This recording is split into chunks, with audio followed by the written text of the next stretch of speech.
If your toddler has started whining more lately, or you're just beginning to notice it creep into certain moments, the cup, the snack, the toy that wouldn't open, or maybe the fact that you walked 6 feet away, maybe it's that banana that broke in the wrong place. I want you to consider something today that might be a little uncomfortable. You may be teaching them how to do that. Not intentionally, and actually, quite often it happens because you're trying very hard to be a responsive parent.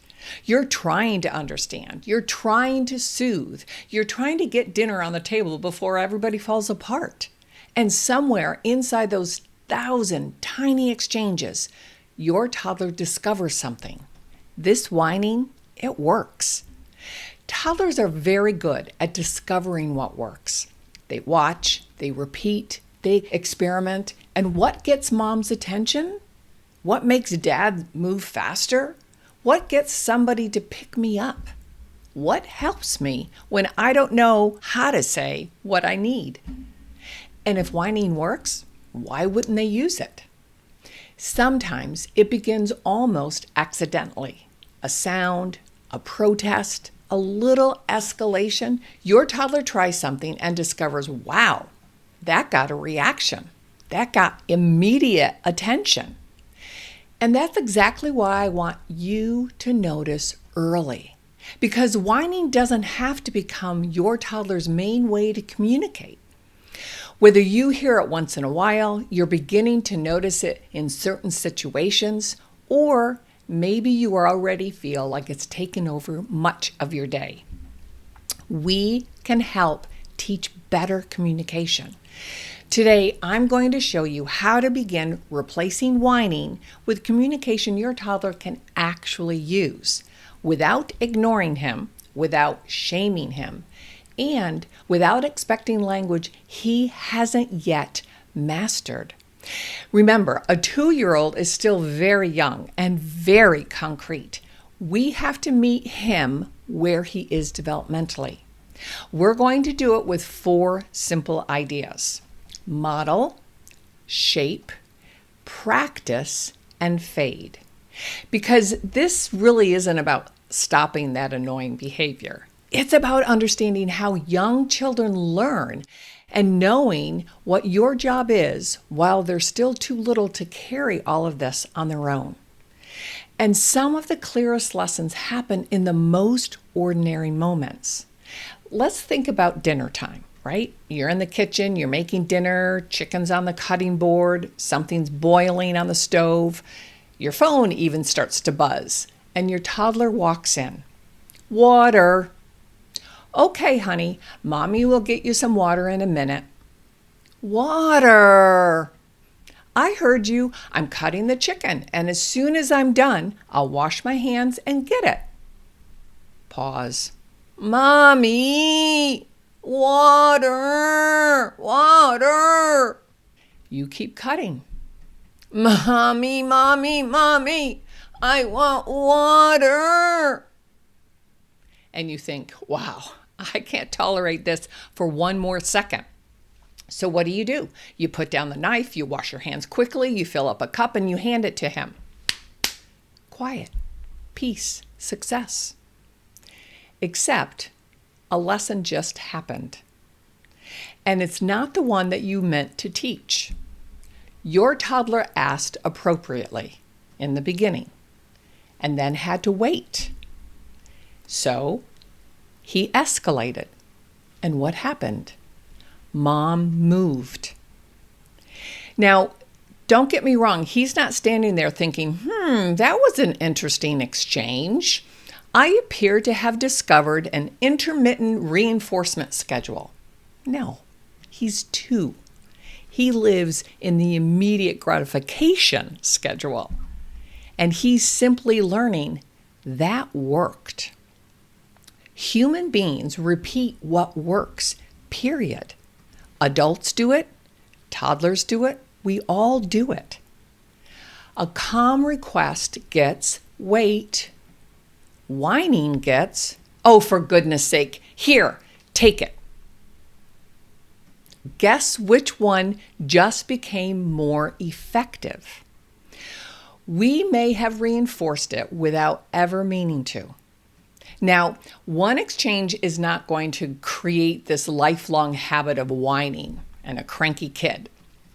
But if it happens often enough, that little experiment can start becoming a pattern. And that's what I want you to notice. And please don't swing too far in the other direction either. I'm not saying ignore your toddler, and I'm not saying make him earn everything. Being responsive does not mean every request has to reorganize your whole household immediately. Sometimes your hands are covered in raw chicken. Sometimes you're on the phone and can't be disturbed. Sometimes you're helping another child. And sometimes the answer really is wait or no. That's real family life. And eventually your child needs to learn something every human being has to learn. Other people have needs too. So maybe you say, I heard you, water. Mommy will finish first, then water. That's plenty. You don't need 47 words to explain it. You just need to follow through. Finish what you're doing when it's appropriate. Wash your hands, pour, hand him the water. Now he learns two things. My communication matters, and whining didn't change the timeline. You stay where you are, Mom, in that centered place. Yes, I will get it when it's appropriate. But here's where we need some judgment, because not every whine means the same thing. Sometimes whining isn't what happens after communication fails. Sometimes whining is the communication, especially with younger toddlers. A 15-month-old doesn't have a tidy sentence waiting inside his head. Something's wrong. Something isn't working. He needs you. He needs help. So what comes out? Oh, mommy, mommy, mommy, mommy, mommy. Or that pointing, reaching, bouncing, tugging noise combination that every parent can recognize. Sometimes you know exactly what he wants. Sometimes you have absolutely no idea. And sometimes, guess what? He doesn't either. So let's really think about this. We often assume there is more organized thinking going on inside his head. That is not the case with toddlers most of the time. He isn't necessarily refusing to tell you and just wants to moan and groan. He may not know himself. He has a feeling, he has a need or a desire, something in his body feels off, it's not working, his plan has fallen apart, maybe he's tired, hungry, overwhelmed, maybe he needs your attention, but something has changed. You walk away, you give your attention to something else, he wanted to do it himself and he couldn't, all of these possibilities. And so, especially with a 14, 16, and an 18-month-old, he may have very little language. Yes, he has, 30 words or 50 words or 100 words, but it's limited processing, limited understanding, and then limited emotional skills to explain all of it. Sometimes he is simply distressed. And this is where we have to be careful not to expect maturity that simply isn't there yet. A very young toddler who is overwhelmed does not need us sitting across the room waiting for him to figure it out and what could I have done differently or come up with a better response on his own. He doesn't have that kind of maturity or that kind of contemplation or language. Sometimes he needs us to come closer. Sometimes he needs to understand he's not in this alone. Sometimes he needs fewer words. And sometimes he just simply needs our help. And yes, sometimes He simply needs to be picked up and held. That is not giving in to bad behavior at this age. That is understanding your child standing right in front of you and where he is, in understanding this three-dimensional world, his cognitive skill, his emotional maturity. And this isn't only true for the youngest toddlers. Even a very verbal 2.5 or 3-year-old can have moments when the emotions get bigger than their skills. She knows the words, but right now she can't reach them. Those are not always the moments to teach more. Sometimes our job is to help her through the moment. And we teach later, when she can actually learn through us again. So yes, whining can be completely understandable developmentally. Sometimes it is simply the sound of a very young human who is trying to make sense of this world, and it's just too much for them to handle on their own. And sometimes it is the beginning of a communication pattern we want to gently replace with something more useful.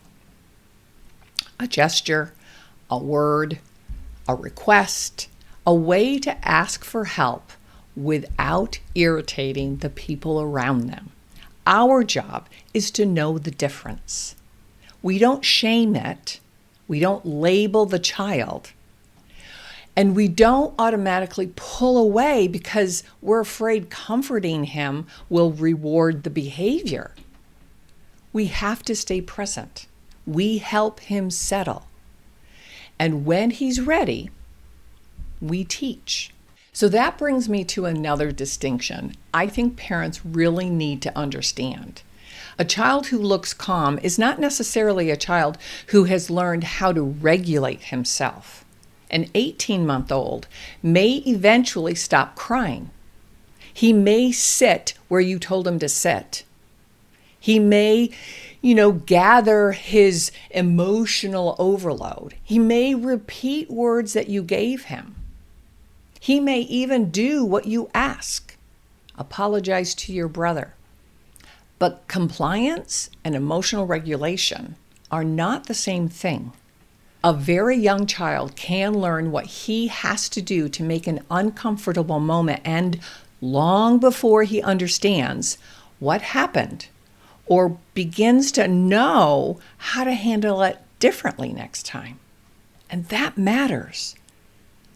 I am much less interested in whether we can make a toddler look calm than I am in whether he trusts us enough to lean into our calm while he gradually develops more of his own. And please don't hear that as I'm saying there are no boundaries. There absolutely are. The straw may still need to go into the trash. He may still have to wash his hands or go to bed. He still may not hit his brother. The answer may still be no. But the boundary does not require us to withdraw our connection and our relationship. You can hold the limit and still stay emotionally connected and available. You're really upset, and I'm here for you. That straw still needs to go into the trash. You still have to go to bed. Both can be true. And at this age, I'm also much more interested in teaching repair than requesting a performance. A very young toddler may be able to repeat sorry long before he understands what sorry actually means. So instead of insisting on the word, help him participate in the repair. Oh, look, brother got hurt.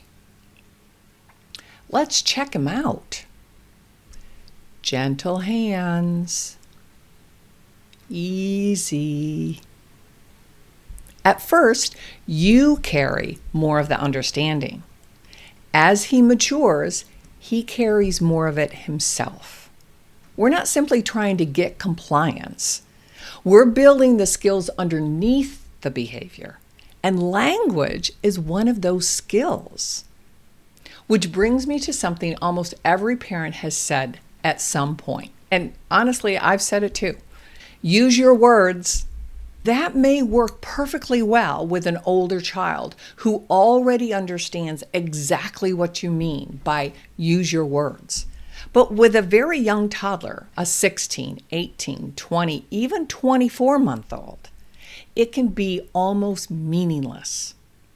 Which words are you meaning, Mama? He's standing there thinking, Mommy, Mommy, mine, mine, mine. And you say, use your words. And if he could explain what's going on in his head or in his heart, he might say something like, I am using my words. I just use several words. Or we might say, ask nicely. But what does nicely really mean to a 19-month-old? Now, you and I, we know what nicely means, but to a 16, 18, 20-month-old? Or what if we say, tell Mommy how you feel?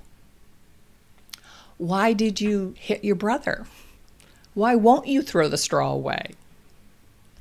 He may have absolutely no idea how he feels, period. He is just feeling in the moment. His body is uncomfortable. His plan didn't work. Something changed. He's hungry. He's tired. You walked away. The lid wouldn't open. He just knows something isn't right. And even when he understands a word, that doesn't mean he can use it in real time, especially when he's upset. He may have heard the word frustrated 100 times. But that doesn't mean that he can use the word in the middle of a meltdown. So instead of asking him to explain something he can't yet organize, we lend him our words. Oh, you wanted that truck. Oh, the lid is stuck. You're mad. Need help? Concrete, simple, connected to what is happening right now. And over hundreds of these little moments, something begins to grow. Understanding, language, self-awareness, communication. That's true development. And honestly, this idea of lending them what they don't yet have is one of the biggest things I love most about raising young children. They borrow from us from the moment they arrive. Our calm, our words, our judgment, our understanding of what just happened. And slowly, they build their own. That is why I get uncomfortable when parenting becomes so child-led that the adult almost disappears. A toddler does not need us to simply stand back and wait for development to happen. He needs us to know when to step in and when to let go. And when we do step in, we have to give him something he can actually use. Let me share this because my daughter taught me this years and years ago, and I think about it all the time. She was about 3.5 years old. And by then, I had been in practice for nearly 15 years. I understood language development and speech, early child development, relationships. I should have known better. But here it is. We were driving home, and I don't even remember what we were disagreeing about. But I look at her in the rearview mirror and I say, don't talk back. And this very verbal 3.5-year-old said to me, well, what do you want me to do then? Because I had asked her for something, she answered, and then I told her, don't talk back. From her little seat, She was basically asking, how the heck am I supposed to answer you without talking back? And the truth is, I will never forget this. I laughed out loud at myself because she was right. I knew what don't talk back meant. Be respectful. Don't argue. Watch your tone. But that isn't what I actually said to her. I said, don't talk back. And my very honest, concrete 3.5-year-old heard exactly those 3 words. But she didn't understand the underneath meaning. She didn't understand what my true meaning was. 15 years into a career built around language development, and my own daughter had to remind me, children receive the language we actually give them, not everything we mean behind it. So when we say, behave yourself, or make a better choice, or calm down, use your words, don't talk back, we know what we mean. The question is, do they? And if that language is hard to understand when everything is going well, just imagine what happens when your little toddler is frustrated or overwhelmed. The truck won't fit through the dollhouse door. And we launch into, sweetheart, I know you're feeling frustrated because sometimes things just simply don't work the way you want them to. But remember yesterday when mommy showed you that instead of whining, we can take a deep breath and use our words. She's 22 months old. And I just gave her a TED Talk. This is exactly when we often need less talking, not more. Not because talking doesn't matter or language doesn't matter, it matters enormously. But when your toddler is having a harder time processing, making your language more concrete and easier to process is the road you want to take at this age. Stuck. Doesn't fit. Help, mama, help. And that's it. A couple of words. You just gave her language for what is actually happening and what her need is. One useful word. Help, you can even sign with it, right? That is meaningful language. That is concrete. It's not a TED Talk. It's not a cognitive overload. And this is one place where simple gestures can be useful, especially at this age. Now, and I've shared this before, but I'm not one who really believes that we need to turn baby sign language into an entire curriculum. Most healthy, developmentally capable children do not need sign language, but help, that sign, solves a problem toddlers run into all day long. Something isn't working and I need help through another human. So you model the gesture and say the word, help, help me, and then help. Show them, tell them. Eventually the word may join the gesture, right? In those early months when they're 14, 16, 18 months, they might just say help with their hands. And then the single word will start to pop out. And as spoken language gets easier, she may then stop gesturing altogether, right? The support, which is gesturing, fades as the skill, which is talking, grows. That's why those early gestures at 10 and 12 and 14 months are so important. It's the precursor, but it also gives them a way to communicate effectively. And that progression helps a lot at first. And then gradually we do less. And that's really the whole idea behind what I want you to practice through toddlerhood. As I was putting this episode together, I kept thinking, this really is speech language therapy 101. It is what I did over and over and over again for decades. Look at the child in front of you. not a textbook child, not somewhere where a chart says she should be, or where she should be 6 months from now, or where your neighbor kid is. This child, right now, what can she do? Where is she getting stuck in this communication, this healthy communication? What's the next achievable step? Not 10 steps, 1. Model it. Help her succeed, and then do it again.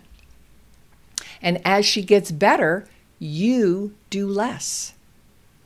This is the heart of good therapy, and it's the heart of good parenting. None of this needs to be complicated. Human beings have always taught other human beings through connection and relationship, repetition, modeling, practice. The relationship is where teaching happens. They lean in because they trust you, because they have borrowed your regulation and emotional state over and over again. And many parents figure this out all the time without knowing there's a clinical language behind what they're doing. They're very much in sync. And I think that's an important reminder that understanding development does not mean that we have to be passive.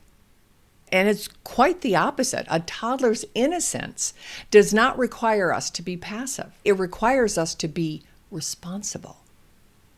If an 18-month-old hits, I understand that he isn't an aggressive child. He's 18 months old. But it doesn't mean that I just let him keep hitting, because developmentally it's understandable and it's expected and it's not, atypical.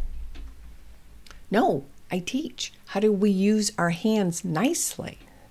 If she grabs a toy, I don't give her a lecture about empathy or sharing. I show her, my turn, your turn.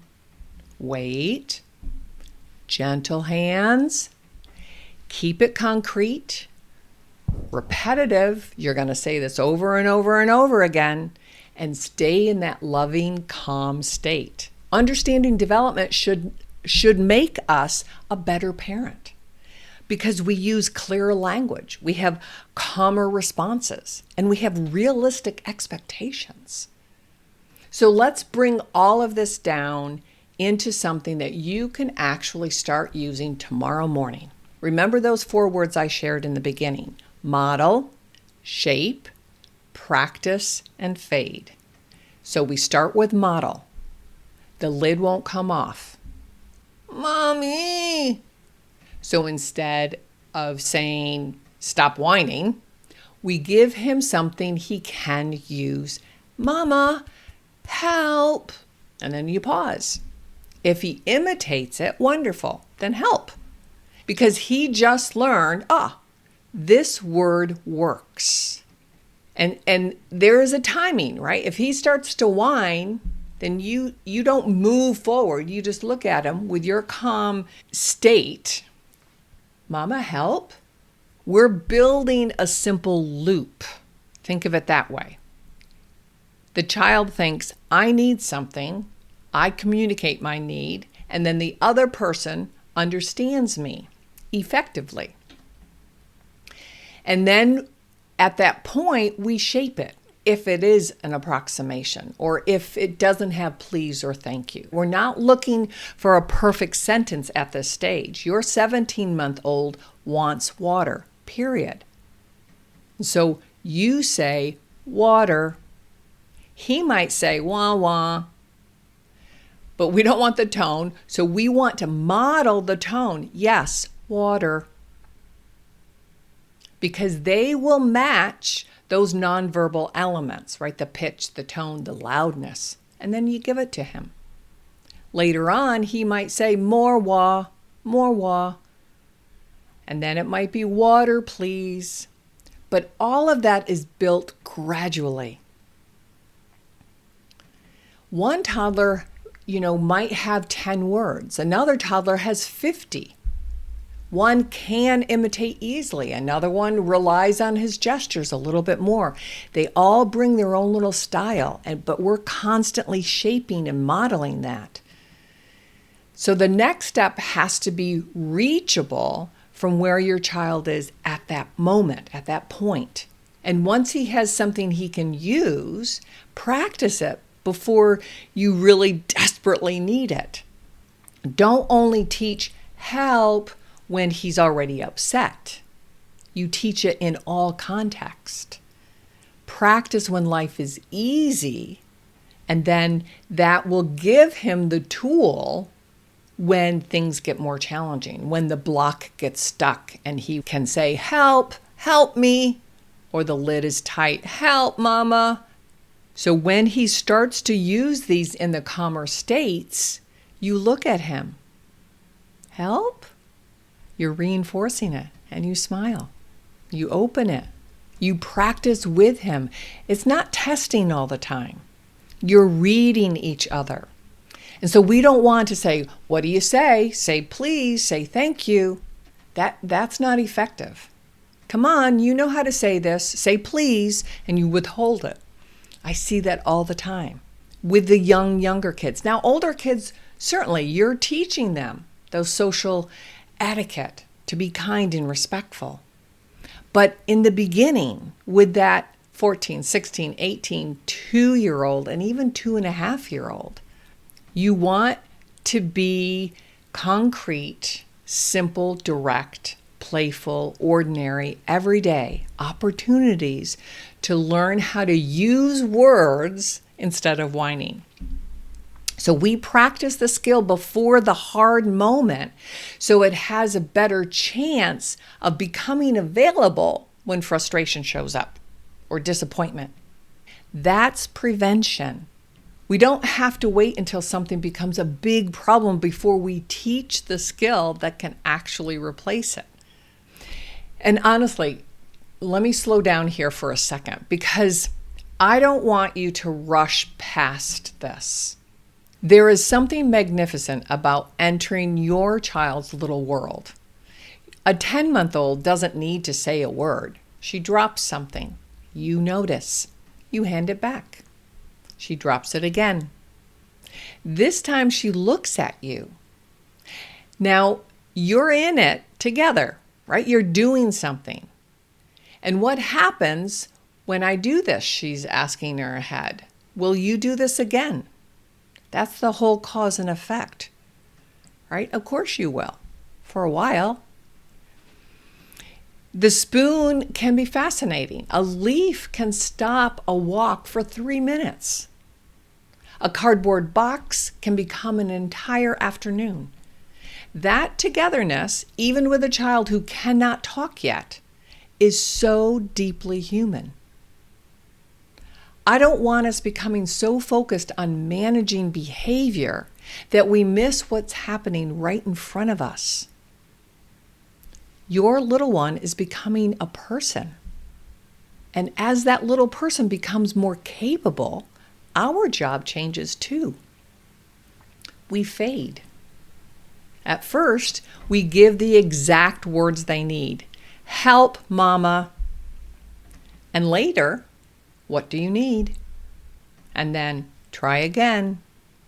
And eventually, it could be, like I suggested earlier, a little look, right? And he hears the whining in his own head and adjusts.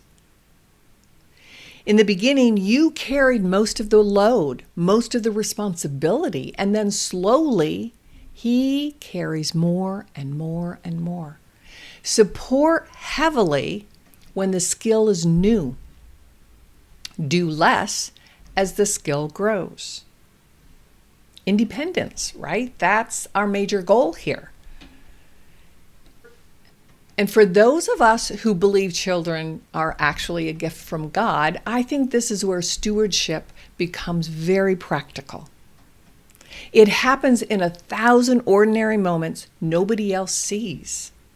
There's no applause. There's no certificate for modeling help for the 37th time. But this is the work. This is true stewardship. Children are not logistical problems we're trying to manage efficiently. They are innocent little human beings entrusted to our care. And when we see them that way, even correction changes. It becomes less, "Why are you doing this to me?" and more, "You don't know how to do this yet. Come here. I'll show you." Now, showing him does not mean giving him everything he asks for either. Don't go there. He may beautifully say, "More cookie, please." And you may honestly say, "No more cookie, all done." And he might get upset. That's okay. You can get upset, be disappointed. Communication and getting what you want are not the same thing. We're teaching. This is how you tell another person what you need. And sometimes the answer is yes.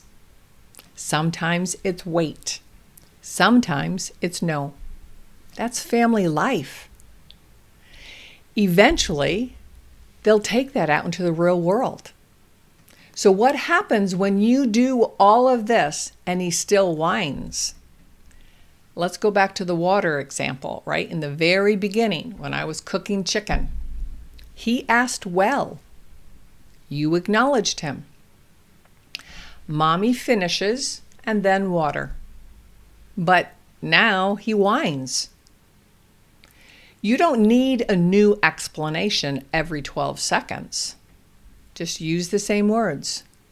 Use the same calm tone. And then follow through when it's appropriate. Consistency teaches the boundary naturally. No more talking. The goal isn't perfection. The goal is helping him discover something. This other way works better.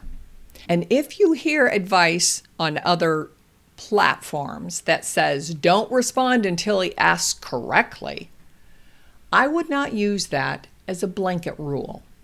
Remember, look at the child in front of you, a verbal 30-month-old who routinely says, "Mommy, please help," and today she starts whining. You say, "Try again." That's perfectly fair. You're reminding her of a skill she has already learned. But a 15-month-old with 5 words, "No nap today," and a container she can't open on her own, she starts sobbing. I am not going to stand there refusing to help her until she performs on command. I would model calmly, "Oh, help." Maybe show a gesture, "Help." My tone is saying, "I understand." And then I would step in and help her. I would know the context. We do not make toddlers prove that they deserve our help. And sometimes the best way to deal with whining isn't to focus on the whining at all. It's to go upstream and start thinking, when does this happen more often? Right before dinner? Maybe he's hungry. After a long day away from you? Maybe they're needy or lonely. Maybe he's simply worn out. Every time you get on the phone, is that a trigger? Maybe whining has become the one thing that reliably gets your attention. Think about that. When everybody is rushing out the door, does all of a sudden your child start to break down? What if you have a little baby and every time the baby needs you, does your toddler start whining? Maybe it's 5 o'clock in the afternoon and everybody is on low energy, right? Patterns really matter. And that's a big part of being intentional and being present, especially these early years, the first 3 and 5 and 7 years. There are patterns always. But especially when you start to really hear whining and it's just the beginning and you're like, okay, let me take a hard, honest look. and notice what tends to happen right before he or she whines. Prevention is almost always easier than correction, I assure you. So here's what I want you to do this week. Whether whining happens occasionally or feels like it's a brand new soundtrack in your whole life, don't try to erase every whine. Choose one recurring situation. Something won't open. Help! He wants to be picked up. Up. Food. More. He needs your attention. Mama. And that sing-song voice, they will imitate it. But pick one time that you notice, right? And I want you to model it for him and then shape it into what real communication is. Practice it when things are calm. That's the key. Then gradually fade your help as your toddler learns how to do it more independently. And give it time. We're teaching communication, and there are many, many parts in this, and they're often overlapping and moving at the same time. I don't provide, a 3-day behavioral hack. That doesn't work with these little humans. So let me leave you with the whole thing in just a few sentences. Your toddler whines because sometimes it works. And sometimes because it is genuinely the best communication he has available at that moment. Your job is to know the difference. So you stay close when he needs you. You hold the boundary when he needs the boundary. And when there is a skill he doesn't yet have, teach it. Model it, shape it, practice it, then gradually fade your help. Don't wait until whining becomes the soundtrack of your life. Notice it early and ask, what doesn't my child know yet? And how can I lovingly support him and teach it? Because the little years really are the big years. And let's take this to the next level, and you'll want to watch this next video. Thanks for talking, toddlers. I'll see you next week.